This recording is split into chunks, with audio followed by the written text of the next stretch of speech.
ജീവിതത്തിൽ കരുണ കാണിച്ച് നമ്മുടെ മനസാക്ഷിയുടെ ആക്ഷേപത്തെ നീക്കം ചെയ്തിട്ട് നമ്മെ ദൈവസന്നിധി വിശ്വസ്തയോടെ ദൈവരാജ്യത്തിന് വേണ്ടി ഒരുങ്ങുവാൻ വേണ്ടി ഒരു അവസരം കൂടെ കർത്താവ് തരികയാണ്. അങ്ങനെ അവസരം തരുമ്പോൾ വീണ്ടും ഈ പരീക്ഷ നമ്മുടെ ജീവിതത്തിൽ ആവർത്തിക്കപ്പെടുവാൻ സാധ്യതയില്ലേ? അങ്ങനെയുള്ള ആ സാധ്യതയെ കണക്കിലെടുത്തുകൊണ്ടാണ് ഈ രണ്ട് കാര്യം പറയുന്നത്. കരുണ ലഭിപ്പാനും തത്സമയത്ത് സഹായത്തിനുള്ള കൃപ പ്രാപിപ്പാനും. ഒരുവൻ ദൈവസന്നിധിയിൽ കരുണ ലഭിച്ചാൽ പിന്നീട് ജീവിതത്തിൽ വീഴ്ച സംഭവിക്കാതിരിപ്പാൻ ദൈവത്തിന്റെ സന്നിധിയിൽ അവൻ നെടുമ്പാട് വീഴുകയാണ്. അപ്പോൾ കർത്താവ് പറയുക, നീ എന്റെ അടുക്കലേക്ക് വന്നാൽ അടുത്ത പരീക്ഷയിൽ നിന്റെ ജീവിതത്തിൽ ആ പരീക്ഷ, രാജാക്കന്മാർ യുദ്ധം ചെയ്യുന്ന ഒരു കാലമുണ്ട്. അങ്ങനെ ശത്രു നിന്നോട് യുദ്ധം ചെയ്യുന്ന ആ പ്രത്യേക സമയത്ത് നിന്റെ ജീവിതത്തിലേക്ക് കടന്നു വരുന്ന ആ യുദ്ധത്തിൽ നീ വീഴാതെ വണ്ണം ഞാൻ കാത്തുകൊള്ളാം. ദൈവത്തിന് സ്തോത്രം. നമ്മോട് കരുണ കാണിക്കുകയും തക്ക സമയത്ത് നമുക്ക് സഹായത്തിനുള്ള കൃപ തരികയും ചെയ്യുന്ന ഈ അതിശ്രേഷ്ഠതയുള്ള മഹാപുരോഹിതൻ അവൻ നമുക്ക് വേണ്ടി പക്ഷപാതം ചെയ്തുകൊണ്ടിരിക്കുകയാണ്. ദൈവത്തിന് സ്തോത്രം. ആകയാൽ തിരുവെഴുത്ത് പറയുകയാണ്, നിങ്ങൾ ധൈര്യത്തോടെ അവന്റെ കൃപാസനത്തോട് അടുത്ത് ചെല്ലണം. വീണ്ടും നമ്മുടെ കർത്താവായ യേശു ക്രിസ്തു നമുക്ക് വേണ്ടി ശുശ്രൂഷ ചെയ്യുന്നു. എപ്രകാരമാണ് താൻ ശുശ്രൂഷ ചെയ്യുന്നത്? എബ്രായർക്ക് എഴുതിയ ലേഖനം 6-ാം അധ്യായത്തിന്റെ 18 മുതൽ 20 വരെയുള്ള വാക്യങ്ങൾ. അതിന് തൊട്ടു മുൻപ് വായിക്കുമ്പോൾ അബ്രഹാമിന് കൊടുത്ത ഒരു വാഗ്ദത്തത്തെ തുടങ്ങുകയാണ്. ഞാൻ നിന്നെ അനുഗ്രഹിക്കുകയും വർദ്ധിപ്പിക്കുകയും ചെയ്യുമെന്ന് പറയുന്നു. ദൈവത്തിന് സ്തോത്രം. ഇവിടെ പറയുന്നു, നാം അവന്റെ സന്നിധിയിൽ വന്നിട്ട്, ദൈവത്തിന് സ്തോത്രം, നാം അവന്റെ സന്നിധിയിൽ നിന്ന് ശരണത്തിനായി വന്നതാ നാം മടങ്ങിപ്പോകാത്തതും. ദൈവത്തിന് സ്തോത്രം. നമ്മുടെ ദൈവത്തിന് പോഷ്കു പറയുവാൻ കഴിയാത്തതുമായ രണ്ട് കാരണങ്ങളാൽ ശക്തിയുള്ള പ്രബോധനം ലഭിക്കാൻ ഇടവരുന്നു. ദൈവത്തിന് സ്തോത്രം.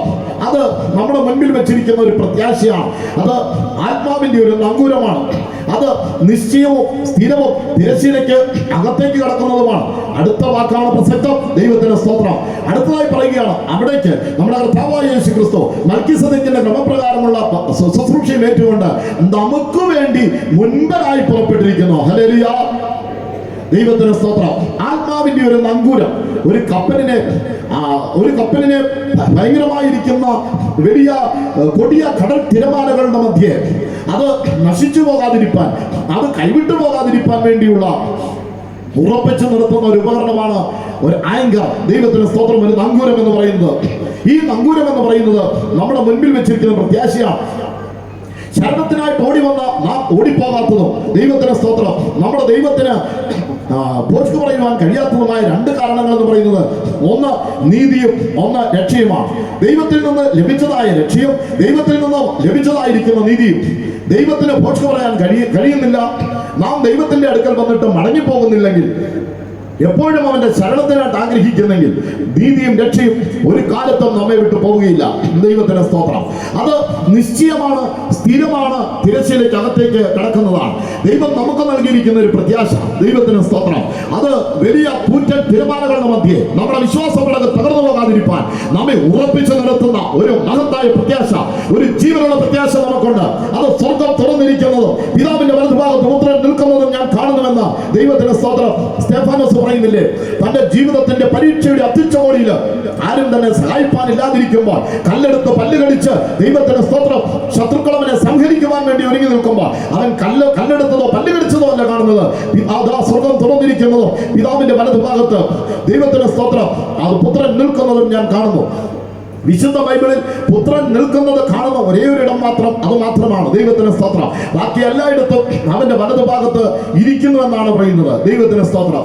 ഇരിക്കുന്ന ഇടത്ത് നിന്ന് ഒരുവൻ ചാടി എഴുന്നേൽക്കണമെങ്കിൽ അതിന്റെ പിന്നിൽ ഒരു വലിയ ഉദ്യോഗമുണ്ട്. ദൈവത്തിന് സ്തോത്രം. ഒരു ഉദ്വേഗം എന്ന് പറഞ്ഞു കഴിഞ്ഞാൽ എന്തോ ഒന്ന് സംഭവിക്കാൻ പോകുന്നു, എനിക്ക് എന്ത് ചെയ്യുവാൻ കഴിയും എന്നുള്ളതായിരിക്കുന്ന ആവലോടെ എഴുന്നേൽക്കുകയാണ്.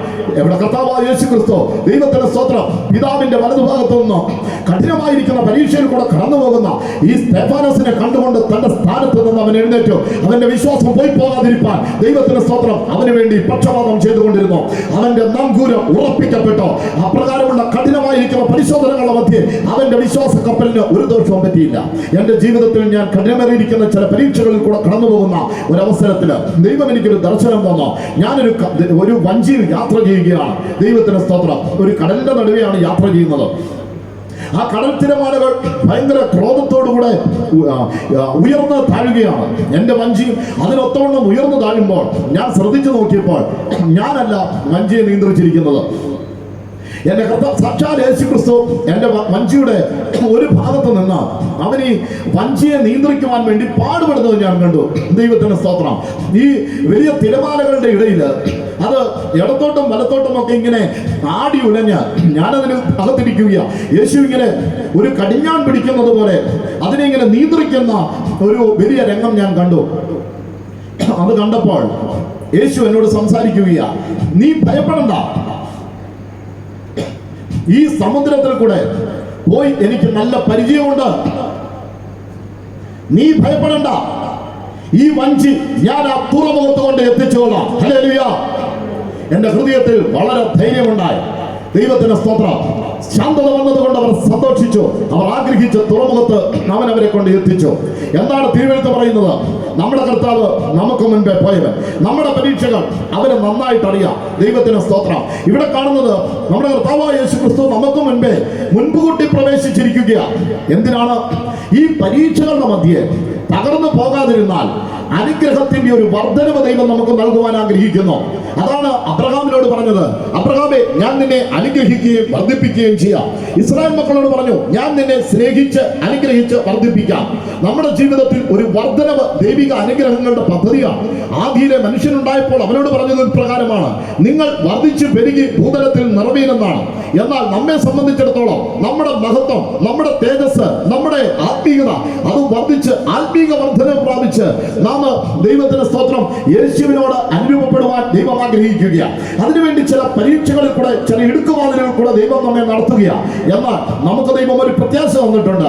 ആ പ്രത്യാശ നമ്മെ ആ ഭയാനകമായിരിക്കുന്ന കൊടുങ്കാറ്റിൽ നിന്ന്, ദൈവത്തിന്റെ സ്തോത്രം പെരുങ്കാറ്റിൽ നിന്ന് നമ്മെ ഉറപ്പിച്ചു നിർത്തുകയാണ്. തമിഴിലൊരു പാട്ടുണ്ട്, ഉയരടിച്ചാലും അലയുമോതിനാലും എവർ എനിക്കെതിരായി എഴുന്നേറ്റാലും അത് എന്നെ എന്റെ കർത്താവ് ഏറ്റവും ഉയരത്തിൽ കൊണ്ട് നിർത്തുമെന്ന്. ദൈവത്തിന്റെ സ്തോത്രം. വിശ്വസിക്കുന്ന ദൈവമക്കളെ, പ്രത്യാശയുള്ള ദൈവമക്കളെ, നിങ്ങളുടെ മുൻപിൽ വെച്ചിരിക്കുന്ന പ്രത്യാശ ഉണ്ടല്ലോ, അത് നമ്മുടെ കർത്താവിന്റെ സന്നിധിയിൽ നാം എത്തിച്ചേരുമെന്നുള്ള വിശ്വാസമാണ്. ദൈവത്തിന്റെ സ്തോത്രം. ആ പ്രത്യാശ, എന്റെ കർത്താവ് മടങ്ങി വരും. മടങ്ങി വരുമ്പോൾ എന്റെ യേശു ക്രിസ്തുവിനോട് അനുരൂപനായി ഞാൻ ഉയർത്തെഴുന്നേൽക്കും. എന്റെ കർത്താവിന്റെ സന്നിധി എന്നേക്കും ഞാൻ അവനോട് കൂടി ആയിരിക്കും. ഈ പ്രത്യാശയുള്ള ദൈവമക്കൾ തങ്ങളുടെ കരങ്ങളുയർത്തി ഹല്ലേലൂയ പറഞ്ഞാട്ടെ.